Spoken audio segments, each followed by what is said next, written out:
Chapter 5 Emahu. Let us not trifle with words, Ravania. This union is not what either of us wants. But you have your duty as you see it, and I have my own reasons for this. The Overdon Council is happy for the alliance this creates. We will produce offspring and make appearances together to maintain the charade, so the House of Cards the Overdon has erected may continue to stand.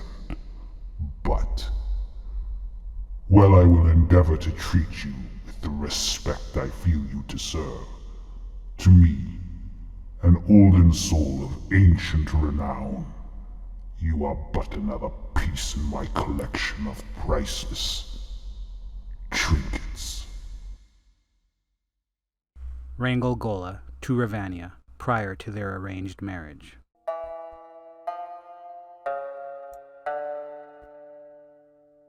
Emahu, Grid G4, Kashna Space, Second Galaxy.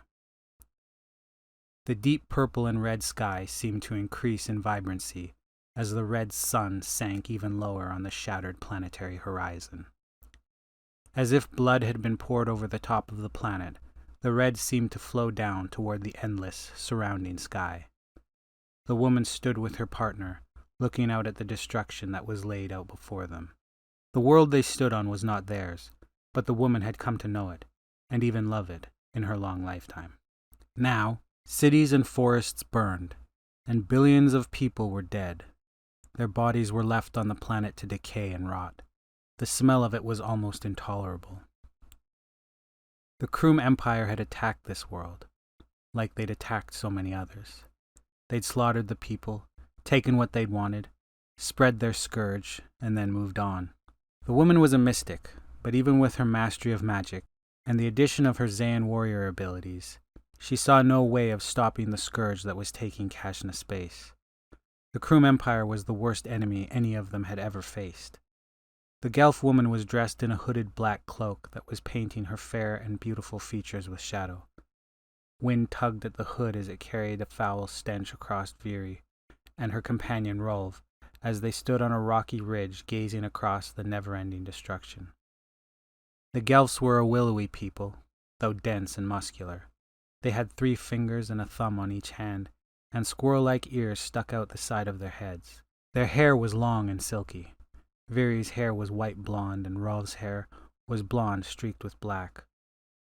Rolv looked to Viri. His blue eyes were tired and pained. He was almost silhouetted against the vibrant red horizon. "When do you think we will ever stop fighting?" he asked. Viri shook her head. She had no answer for the man. She started down the ridge, leading the way toward the shattered city on the horizon. The parched, cracked, dying ground made crunching sounds beneath their feet. They walked through the wasteland, past the dead. So many bodies. The woman cringed at the shattered remains of the city, knowing the great place it had once been. Now it was only a mutilated visage of its former self. Viri led Rolv to the shattered remains of the domed structure that had once been Idigia's capital building. The white stone was now nothing more than scattered black rubble. Curls of black smoke rolled up into the red sky as the sun sank even lower. The once beautiful green grounds were brown and dying. Bodies were scattered. Dried splashes of blood painted almost everything. The warriors of Ravanalla's alliance broke through into a mighty stairwell that was filled with rubble, under the remains of the old Capitol building. Channeling powerful red Dorash beams out of the palms of their hands, the 2 warriors blasted rubble out of their path, heading deeper and deeper under the Capitol building. If the information was right, they would find what they were looking for in an armored room below. Viri had been in Ravanalla's alliance for more than 40 Yevs, and for much of that time she'd been serving the Kashna people in their war with the Kroom. She'd often fought side by side with the mighty Zayan warriors, defenders of the Kashna Star Kingdom. All Kashna were born with the power, and Viri and Rolv had been the odd beings out, but the Zayan had been good and welcoming. They'd needed all the help they could get in the cause of freedom. The Blue Mystic had formed the Zayan warriors long ago. He'd instructed the Kashna on how to use their power as a weapon and tool. When trained in the Order of the Zayan, Kashna had the ability to use their energy as beams of light shot from their palms and their eyes. The energy could also be used as waves of energy, allowing Zayan warriors more strength and endurance, much like the Kashna of the First Galaxy. When Viri and Rove reached the lowest and darkest levels beneath the Iditya Capitol building, Rove held out a hand and formed a red ball of Dorash light in his palm, lighting the dark corridor. Drawing long, deadly swords, the two warriors started down the dark hallway in search of the object Stanley Kashon had sent them to find. Even in these bowels of the old Capitol building, there were dead bodies. The Kroom spared no one. Viri and Rolf pushed on through the grim corridor and soon found a mighty steel door that barred their way. Channeling red Dorish down their arms and out their palms, they cut a hole in the metal.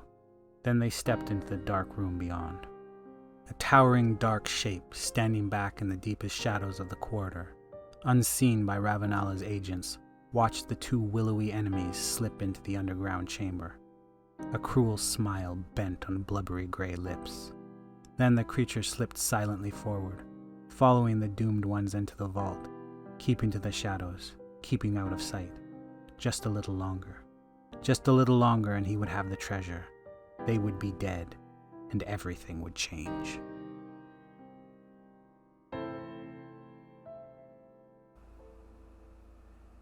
Thank you for listening. Please like, subscribe, and share with your friends, and there are more episodes on the way.